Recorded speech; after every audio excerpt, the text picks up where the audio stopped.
नमस्कार मंडळी. तर मी मानसी सोनवणे आणि आज मी तुमच्यासाठी घेऊन आलेली आहे खमण ढोकळाची रेसिपी. तर आपण जास्त वेळ वाया न घालवता रेसिपीला सुरुवात करणार आहोत. तर कोणाकोणाला ढोकळा आवडतो हे मला कॉमेंटमध्ये नक्की सांगा. तर आपल्याला आता ढोकळा बनवायचा आहे. त्यासाठी आपल्याला प्रमाण आधी व्यवस्थित घ्यायचं आहे. तर त्यासाठी आपल्याला लागणार आहे बेसन, लिंबूसत्व, मीठ, साखर, हळद, कोथिंबीर, कढीपत्ता, मिरची, हे सर्व सामान आपण घ्यायचं आहे. तर आधी आपण 4 चमचे बेसन चाळून घेतलेलं आहे. तर मिक्सरच्या भांड्यात आपल्याला 4 चमचे बेसन अगदी मोजून प्रमाणात अचूक टाकायचं आहे. तर 4 चमचे बेसन हे पुरेसं होतं 4 ते 5 लोकांसाठी. तर त्यामध्ये आपल्याला चवीनुसार मीठ, साखर, लिंबूसत्व आणि हळद टाकून हे मिक्सरमध्ये फिरवून घ्यायचं आहे. फिरवून झाल्यानंतर एका पातेल्यात हे मिश्रण आपल्याला टाकून घ्यायचं आहे. नंतर त्यामध्ये पाणी टाकून हे आपल्याला व्यवस्थित असं मिक्स करून घ्यायचं आहे. पूर्ण मिश्रण व्यवस्थित मिक्स करून झाल्यानंतर त्याची कन्सिस्टन्सी आपल्याला बघायची आहे. जास्त पातळही आपल्याला मिश्रण करायचं नाही आणि जास्त घट्टही करायचं नाही आहे. अगदी एक धार पडेल असं मिश्रण आपल्याला भिजवून घ्यायचं आहे. त्यानंतर एका केकच्या टीनमध्ये किंवा तुमच्याकडे कुकरचा डबा असेल त्यामध्ये आपल्याला तेल लावून घ्यायचं आहे.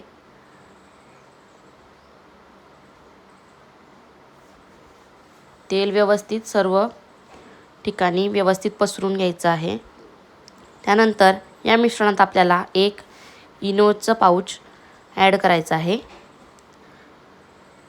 इनो टाकल्यानंतर त्याला ॲक्टिवेट करण्यासाठी आपल्याला यामध्ये थोडं अगदी 1 चमचाभर पाणी यामध्ये टाकायचं आहे. इनो टाकल्यानंतर हे व्यवस्थित आपल्याला मिक्स करून घ्यायचं आहे. फास्ट फेटून घ्यायचं आहे पटकन, जेणेकरून इनो हा सगळीकडे व्यवस्थित मिक्स होईल. आणि त्यानंतर या केकच्या टीनमध्ये आपल्याला हे मिश्रण टाकून घ्यायचं आहे. एअर बबल राहायला नको म्हणून आपण इथे टॅप करून घ्यायचं आहे. त्यानंतर इथे मी आधीच पाणी उकळायला ठेवलेलं होतं. पाणी टाकून त्यामध्ये स्टँड ठेवून मग त्यावर आपल्याला हा टीन ठेवायचा आहे.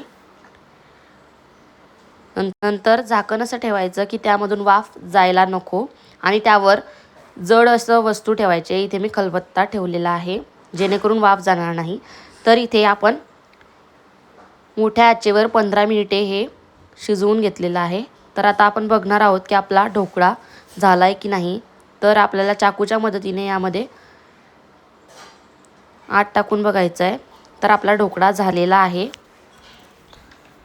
इथे आपल्याला फोडणीसाठी तेल तयार करायचं आहे.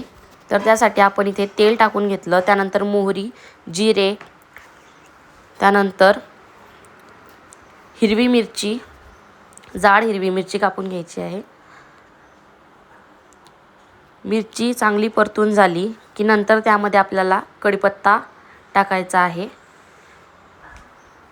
कढीपत्ता नीट व्यवस्थित परतून घ्यायचा आहे, जेणेकरून कचवट राहायला नको आणि फोडणी व्यवस्थित व्हायला हवी म्हणून हे मिश्रण व्यवस्थित आपल्याला परतून घ्यायचं आहे. ढोकळा ही रेसिपी कुठली प्रसिद्ध आहे हे कॉमेंटमध्ये नक्की सांगा. यामध्ये आपल्याला आता 1 ते 1.5 ग्लास पाणी टाकून घ्यायचं आहे. लक्षात असू द्या गॅस कमी करूनच आपल्याला पाणी ॲड करायचं आहे. त्यानंतर यामध्ये आपण साखर चवीनुसार टाकणार आहोत.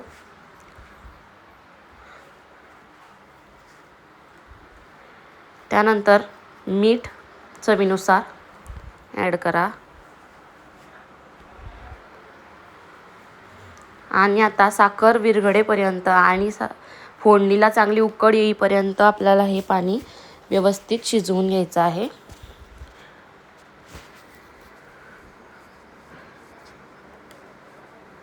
तर बघा इथे उकळ यायला सुरुवात झालेली आहे.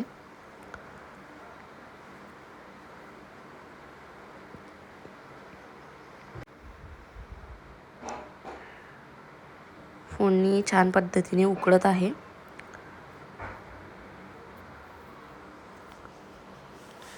उकळल्यानंतरच आपल्याला ही फोडणी ढोकळ्यावरती टाकायची असते. यामुळे आपला ढोकळा जो आहे तो आंबट गोड लागतो. तर बघा इथे आपलं पाणी उकळून झालेलं आहे. छान पद्धतीने आपण उकळ काढून घेतलेली आहे याची. आता आपण आपला ढोकळा थंड झाला आहे तर त्यासाठी आपण सर्व बाजूंनी हा ढोकळा सैल करून घेणार आहोत.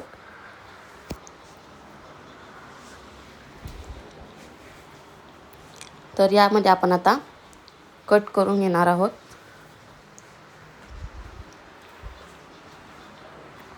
जास्त थंड होण्याची पण वाट बघू नका. थोडासा थंड झाला की मग त्यामध्ये आपण कट करून घेणार आहोत आणि यामध्ये आपण आता पाणी टाकून घेणार आहोत. तर इथे मी बघितलं की आपला ढोकळा झाला आहे की नाही, तर झालेला आहे. तर यावर आपण आता हे फोडणीचं केलेलं हे पाणी जे आहे ते टाकून घेणार आहोत. चारही बाजूंनी व्यवस्थित नीट स्प्रेड करून हे पाणी आपल्याला टाकून घ्यायचं आहे, जेणेकरून कोणताच ढोकळा हा कोरडा राहता कामा नये. जर तो कोरडा राहिला तर आपल्याला खायलाही चांगला वाटणार नाही. इथे मी पाणी चांगलं मुरू दिलं आहे ढोकळ्यांमध्ये आणि नंतर आपण आता हा ढोकळा काढून घेणार आहोत प्लेट्समध्ये.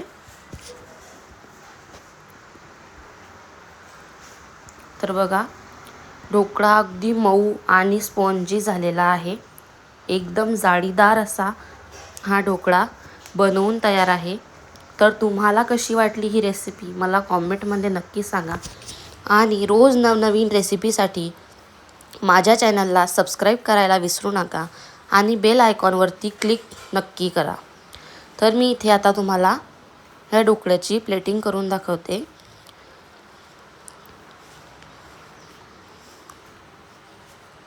मला तर खूप आवडतो ढोकळा. तुम्हाला आवडतो की नाही ते मला नक्की सांगा. आणि पुढची रेसिपी कोणती घेऊन यायची हे मला कॉमेंटमध्ये नक्की सांगा.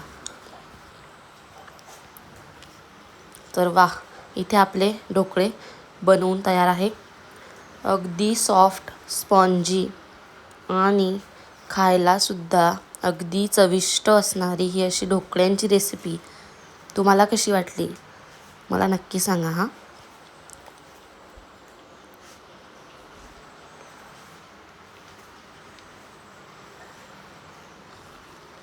तर बघा इथे आपले हे ढोकळे रेडी आहेत. तर यावर तुम्ही आवडीनुसार शेव, त्यानंतर कोथिंबीर, तुम्हाला जसं आवडत असेल, जसं हवं असेल तसं तुम्ही घेऊ शकता. तुम्ही माझी रेसिपी अगदी मनापासून आणि आवडीने बघितल्याबद्दल धन्यवाद.